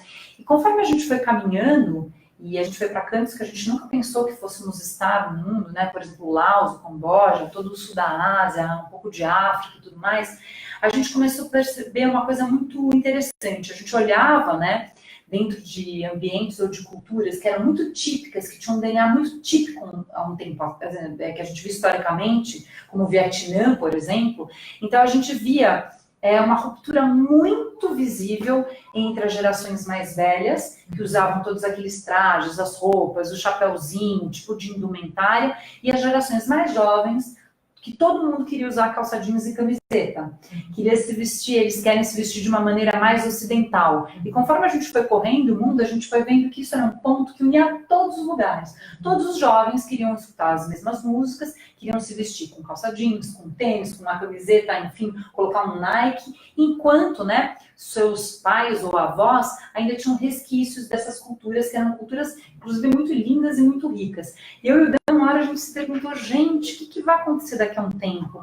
Será que todos esses vestuários, essas culturas só vão poder ser observadas a partir de um museu?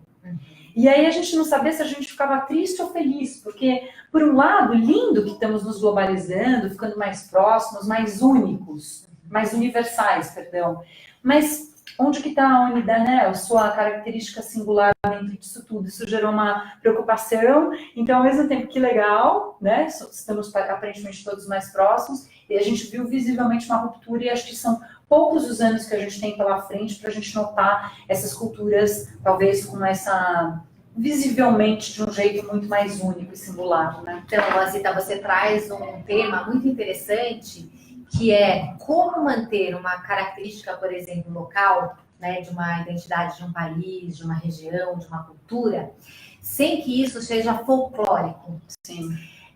E é justamente a transposição desse paradigma que é falar sobre identidade sem ser uma coisa tradicional, sem ser uma coisa folclórica ou estereotípica, né? Então, a gente vê, por exemplo, marcas, né?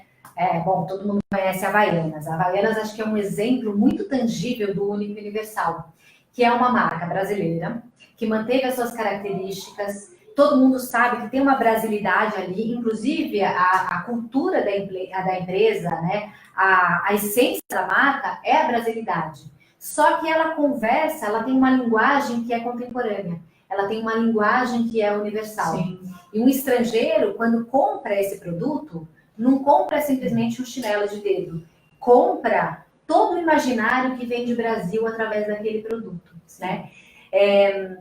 E aqui eu queria entrar numa vertente, na realidade, do Único Universal, que tem a ver com a diversidade, com essa tendência, né, emergente também, que fala sobre a diversidade, sobre vários pontos de vista. Isso é lindo, né? E a gente tem que falar, tá no momento, inclusive, que precisa ser citado mesmo, né, Sá? Você. Então, a diversidade hoje, ela não é mais um tema de nicho, né? Não é mais um tema de minorias, não é um tema de discussões fechadas de grupos, é um tema super importante e relevante para a nossa sociedade e, inclusive, para as empresas poderem estar mais perto e conversarem mais perto com as pessoas, com o seu consumidor. Porque as novas gerações são gerações, né, a geração Y, a geração Z, são gerações que têm uma consciência maior dessa diversidade. Então, toda a questão do empoderamento feminino, toda a questão dos novos sêniors, toda a questão dos refugiados, dos imigrantes, das diferenças de gênero, tudo isso entra dentro desse tema grande que é a diversidade. Não é mais possível tapar os olhos para essa realidade. Eu acho que puxando um gancho que você trouxe aí, Sá, que é o gancho do feminismo, né? Eu acho que o feminismo já é um mote de bastante discussão e muito trabalhado desde o final dos anos 60, quando as primeiras mulheres queimaram seus sutiãs no meio das ruas. Então, acho que a gente vem tratando desse feminismo desde essa época, mas ele, assim como a sustentabilidade, ele também tem uma releitura. Como é que a gente pode tratar do feminismo hoje? Qual é a diferença desse feminismo para o final dos anos 60? Então, hoje tem uma tendência, né, do feminismo que chama #feminism, ou seja, o #feminismo. A conversação sobre o feminismo, ela tem mudado por conta das redes sociais. Então, não sei quem acompanhou, em 2017, teve todo aquele movimento do Me Too, né, que foi uma grande acusação que aconteceu sobre um Big Shot lá, uma produtora de Hollywood. Então, grandes atrizes, né, começaram a acusar ele de abusos sexuais. E isso deu força para que várias mulheres começassem a falar sobre um assunto que é tabu. E aí começou a ser compartilhado, #MeToo, #MeToo, e aquilo ganhou uma força e virou um movimento global. Então, o feminismo, ele ganhou uma característica nova de conversação através das mídias digitais. E tem outro ponto super importante, que é o feminismo ligado a uma conversação que não seja só das mulheres. Então, tem um case muito legal que chama He4She, que é justamente um movimento que foi criado na ONU, cuja embaixadora é Emma Watson, que é uma geração Y, ou seja, ela é representante desse movimento, e ela chama os homens também para fazer parte desse movimento. Isso é muito bonito, porque isso mostra uma integração nova, e assim esperamos que evolua, entre o feminino e o masculino. Porque a questão da igualdade de gênero, ela não é uma questão só da mulher, ela é uma questão do homem. E isso vai trazer uma sociedade que seja mais justa e mais igualitária para todo mundo. Eu acho que também a gente poder, né, observar um pouco do feminino e do masculino dentro de cada um de nós e respeitar isso, porque acho que todos nós somos compostos um pouco desses dois polos que são muito importantes para a gente encontrar um caminho do meio até dentro da gente mesmo, né, Sá? A gente está chegando daqui a pouco, olha, já estamos em 10:09, que foi o horário que a gente combinou, que nós íamos encerrar a live. Como é que vocês estão? Vocês estão curtindo? A gente tem mais um pouquinho, uns 2, 3 tópicos para trazer dentro desse paradigma. Vamos aguentar as pontas aí, gente? Como é que vai ser? Fala, Dan. Temos Dan quer mais falar. informações aqui Mais chegando. informações. Que informações a gente tem A chegando? Darlene Dutra falou, Ô, adorei. Darlene, que linda. Obrigada. Ela falou, adorei o tema, pensar sobre o futuro e os grandes paradigmas. Nos ajuda a estar melhor preparados. Também abre oportunidades de desenvolvimentos. Não conseguirei ficar até o final, mas parabéns, já estou esperando a próxima. Beijo para vocês. Que legal. Beijo, Darlene. Muito O André obrigada. Luiz Teixeira comentou mais uma vez, dizendo que todos esses paradigmas estão se movendo em função do afloramento do sentir. Sim. Estamos acessando mais o sentido do prazer do que o de possuir. Sim. Por isso a gourmetização. Sim. Né? E o Thiago falou que a live está animal, mas ele vai ter pesadelos com esses pratos aí, com esses Ô, Thiago, são os pratos de um artista que chama Fornacete. Maravilhoso. Depois, se vocês quiserem pesquisar, ele é um artista maravilhoso, né? A gente vai mandar fazer uma plotagem e mandar para você colocar na sua casa, tá, Ti? De presente. Ô, Andréia, vi a Andréia que está aí me assistindo. Um beijo grande. Um beijo, eu vi seu comentário aí. Vale a pena também comentar o que a Alessandra Bizeto falou. Ela falou, quero parabenizar vocês duas e todos do Humans, aí, Dan. Vocês são únicos, profundos, cruciais para o Brasil. Pelas ideias e por sharing tamanho, amor e conhecimento. Poxa, Lê, já pinga, a gente vai chorar aqui. Só tá faltando você aqui, viu? Já tem a loira, a morena com cara de Habiba, falta a Japa também. Vem pra cá da próxima. Bom, vamos seguir então. Vamos lá, a gente já está indo para o final, um pouco final. Hoje a gente comentou, né, que esse era um paradigma que era importante, ele é longo, ele toca, eu acho, em pontos super importantes e cruciais no momento, inclusive, que a gente está vivendo, então acho que ele merece um pouco mais de atenção. Eu queria trazer também, falando sobre diversidade, um projeto que eu acho que quem quiser pode pesquisar, porque eu acho ele fenomenal, lindo, trazendo também a diversidade de uma maneira muito linda, que é um manifesto quase a favor da paz e contra o preconceito, que chama Israel Loves Irã. Se alguém conhece, aí bota um conheço. Esse projeto foi iniciado por um publicitário israelense que um dia acordou, resolveu colocar no Facebook um pequeno tagzinho ali, um manifesto que ele não aguentava mais essas diferenças. Por que tanta diferença? Não, eu amo sim o Irã e pronto. E fez uma fotinha e postou no Facebook, foi dormir. No dia seguinte ele teve a resposta de várias pessoas dizendo que do outro lado de Irã, que também amava Israel. E aí mais pessoas de Israel postaram mais fotinhos, dando, né, apoiando essa causa. Com o tempo isso foi virando um movimento imenso, as pessoas foram trocando o perfil do seu Facebook também por bandeirinhas com coração. E aí as pessoas começaram a postar fotos de um médico e um paciente, cada um com uma origem, né, com seu passaporte, de casais, que cada um era de um lado dessa fronteira, e que, gente, tá tudo bem, que na verdade que essas disputas são muito mais políticas do que interiorizadas dentro dos nossos corações, afinal somos todos humanos. E esse projeto foi crescendo tanto, tem uma TED linda do fundador desse projeto, que ele se transformou em algo maior, chamado hoje em dia de Peace Factory, então a fábrica da paz. Vale muito a pena, eu acho que tem almas muito boas, pessoas que já despertaram para um nível de consciência mais elevado, que têm feito projetos maravilhosos, inclusivos, que estão muito alinhados com esse paradigma, né, Sá, desse único e universal. E esse é um deles, assim como os que a Sá também trouxe. Eu acho que você fala aí uma palavra muito importante, que é inclusão, sim, né? Inclusão de qualquer coisa que seja diversa, o que pode nos parecer diverso. Afinal, o que é o diverso, né?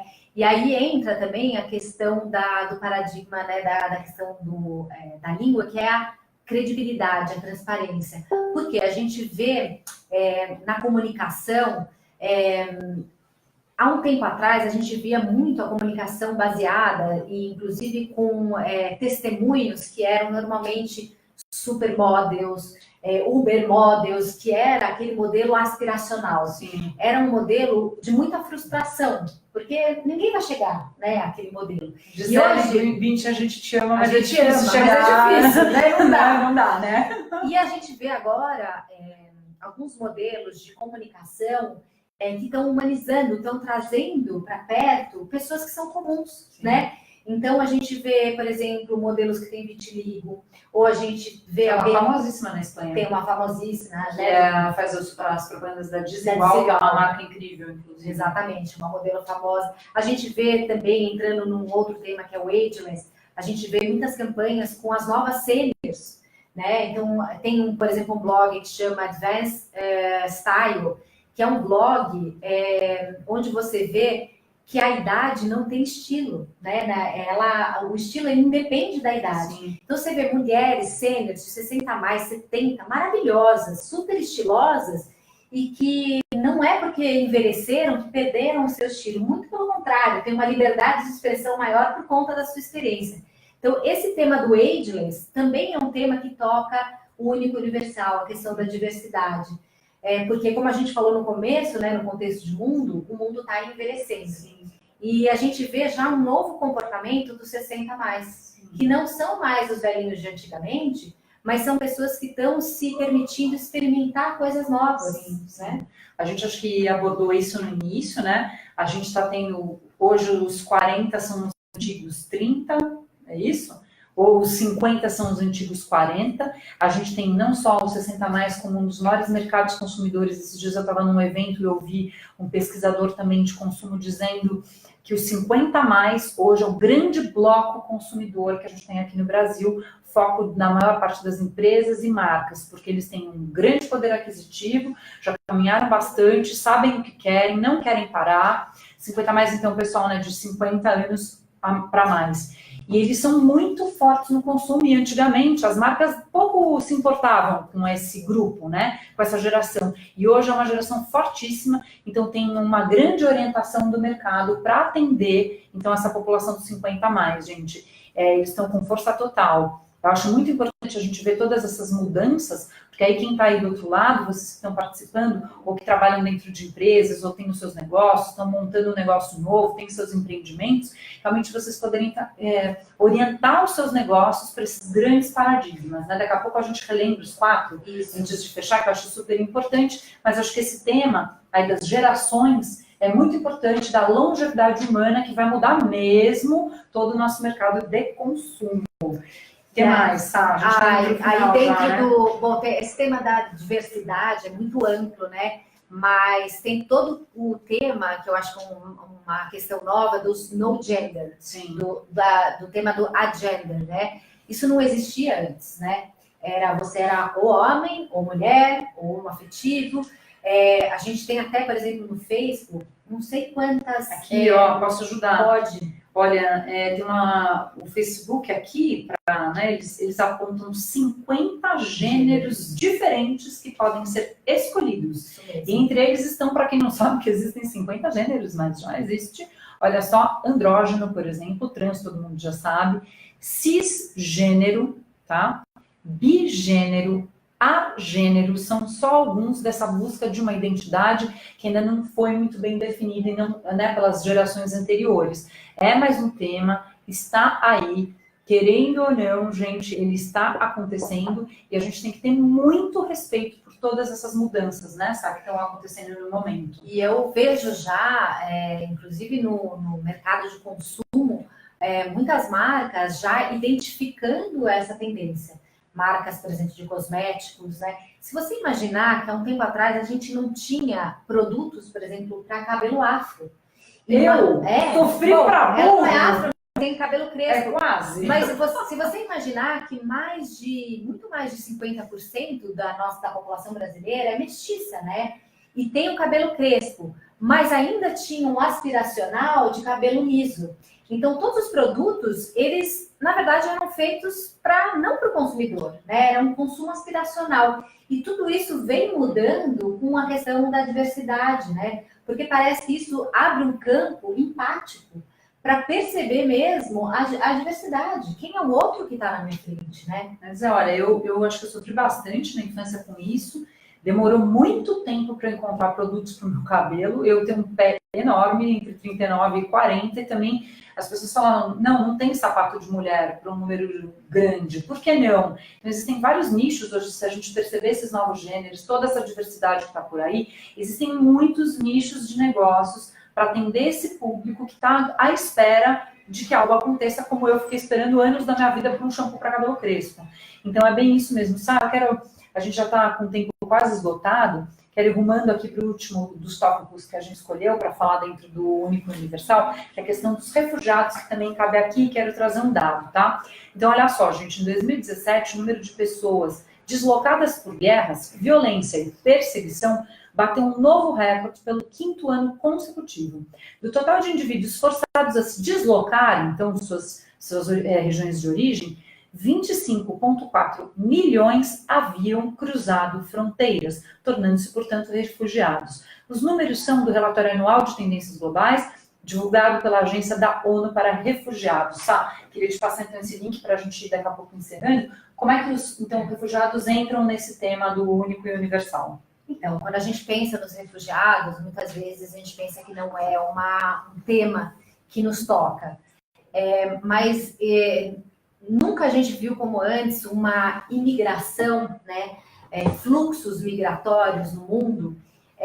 E o que está acontecendo no mundo nos toca, né? Tem o efeito borboleta, né? Nada do que acontece fora, o que acontece em outro país, pode ser considerado como algo a parte da nossa realidade. Os refugiados é um tema muito, muito importante, porque eles é como se fosse um tapa na cara sobre a questão da diversidade. O que acontece com um país quando entra o diverso, né, em massa? E como é que você aceita esse diverso? Como é que você integra esse diverso, né? E o que está acontecendo, a gente vê muito medo com isso, né? Então, o que acontece? O diverso gera esse medo. O diverso gera, muitas vezes, esse medo. E o medo gera xenofobia, e gera fechamento, e gera preconceito, julgamento. Então, toda essa questão, acho que é um tapa na cara mesmo, com dados reais aí que você falou, de contexto de mundo, como é que é aceitar o diverso? Aquela pessoa que é diversa da nossa cultura, e como é que a gente pode integrar? E aí eu me conecto muito com a cultura brasileira. A cultura brasileira é uma cultura que, de alguma forma, conseguiu integrar várias culturas, né? Então, acho que a gente, de alguma forma, conseguiu, né, abraçar essa diversidade. Eu sei que ainda existe muito preconceito na nossa cultura, velado, mas, assim como a transparência involuntária, né, é um tema importante, também existe uma transparência involuntária com a questão da diversidade. Então, querendo ou não querendo, a gente vai ter que tratar de todas as pessoas que podem nos parecer diferentes. Sim. Todo tipo de diversidade. Sejam imigrantes, de gênero, de sexualidade, de escolha profissional, de escolha pessoal, de relações. Tudo isso entra no tema da diversidade. Então, acho que é um tema enorme e é um tema que toca muito a nossa humanidade, né? Eu acho que para a gente encerrar, tem um exemplo super bonito. Na viagem que eu e o Dan a gente fez, a gente conheceu a Tailândia. Não sei quem mais aí também teve a oportunidade de conhecer esse país. E eles, na Tailândia, eu acho que eles são uma sociedade que abraçou muito bem a diversidade através de um exemplo, né? Na Tailândia, eles têm o que eles chamam de terceiro sexo, que são os lady boys, que são, então, meninos, mas que são mulheres, que se assumiram como mulheres, são extremamente femininos.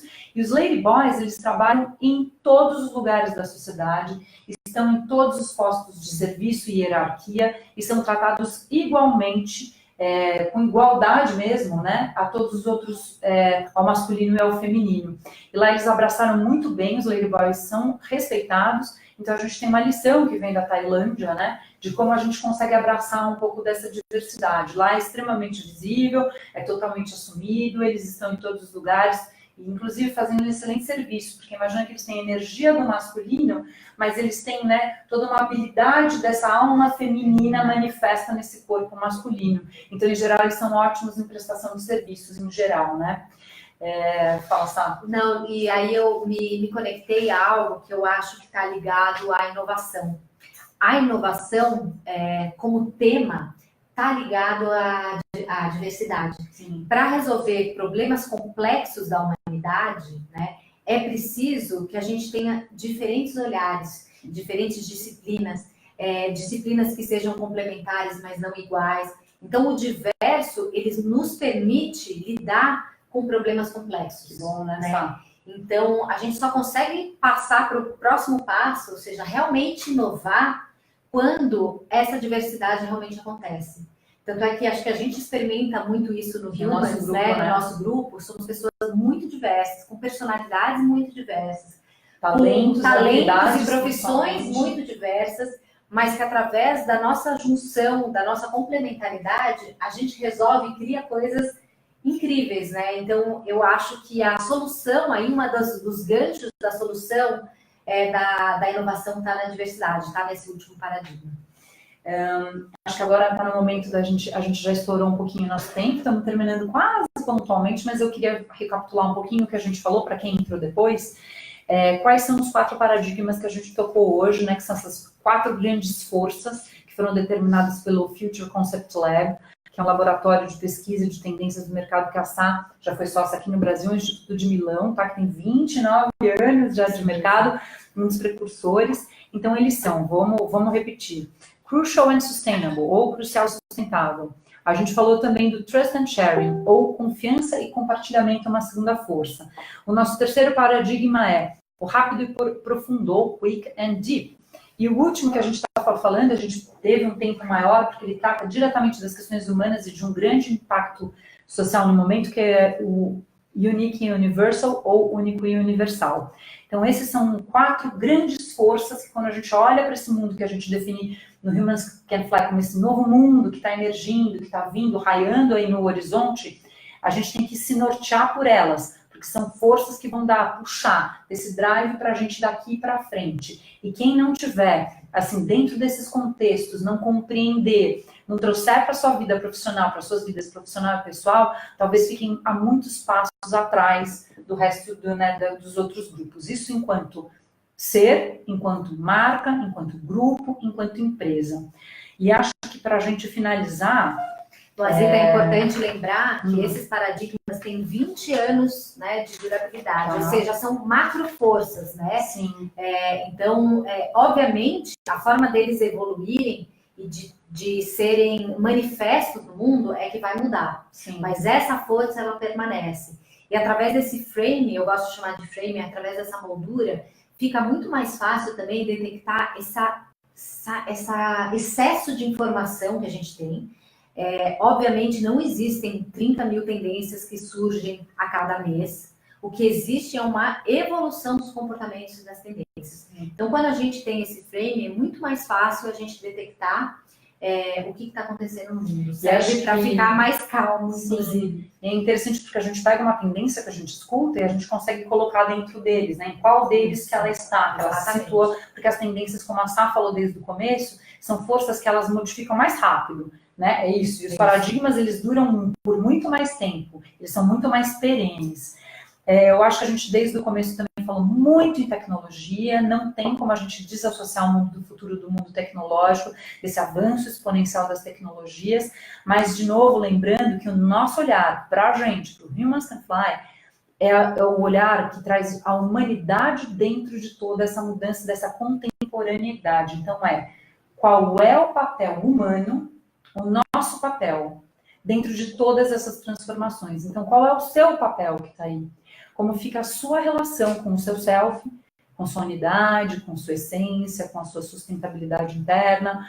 Como é que é o seu papel em relação ao outro, a relação daqueles que você ou lidera, ou daqueles que você trabalha, que você tem parcerias, né, com aqueles onde você vive, no bairro onde você mora? Qual é a relação que você tem com o meio onde você está situado? Não importa se é seu bairro, de novo, sua cidade, seu país ou o mundo em que a gente está vivendo.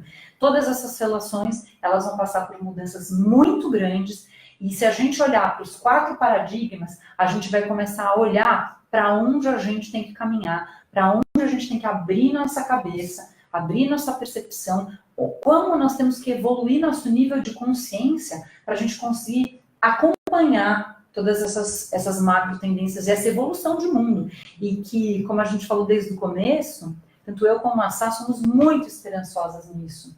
Então, acho que a gente fica trazendo, assim, é um resgate mesmo da humanidade. E acho que a gente está num momento que é muito especial e que ele pode ser muito interessante para tudo isso, dependendo de como a gente plantar essas sementes, né, para o futuro, sementes, acho que de empatia, de mais igualdade, de mais diversidade, de uma liderança mais nobre, mais ligada às pessoas, tudo que a gente falou com mais respeito ao meio, a si mesmo, acho que a gente vai construindo aí um mundo muito melhor, né, Sá? Eu acho que a pergunta, assim, que fica é como é que você, aí do outro lado, que está nos assistindo, como é que você faz essa transição? Já que a gente está num mundo em transição, com o pé nos paradigmas anteriores, nos valores, nas crenças, nos julgamentos do passado, e um pé já no futuro, né, com a questão da empatia, do compartilhamento, da colaboração, da cocriação, da transparência.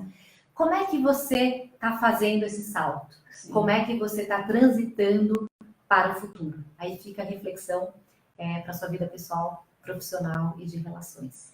Gente, é isso. Acho que a gente ficou bastante tempo. Depois vai ter um rol enorme para a gente ler, para vocês lerem também. Vocês gostaram, pessoal? É um tema que interessou para vocês? Agregou? Trouxe alguma reflexão interna importante? A gente vai parando por aqui. É lógico que isso é um frame de muito conteúdo que tem. E a gente, de novo, repete que a gente pode estar mais pertinho de vocês, seja dos seus grupos, seja de você através de um atendimento, seja da sua empresa, levando um pouco desse conteúdo. E a gente também encerra dizendo que nós não vamos parar, né, Sá? Não, eu já tenho várias ideias e outros integrantes aí do nosso grupo também tem muito conteúdo para compartilhar. Trazendo mais temas humanos, temas para reflexão e para a gente ficar cada vez mais alinhado para esse novo mundo, com esse novo mundo que está emergindo por aí, que se Deus quiser, vai ser um mundo melhor para todos nós, tá bom? Obrigada, gente, valeu, foi muito bom estar com vocês. Valeu, beijo. Até a próxima. Valeu, gente. Aqui, ó. Obrigada. Let's fly together. Let's fly. Vamos embora.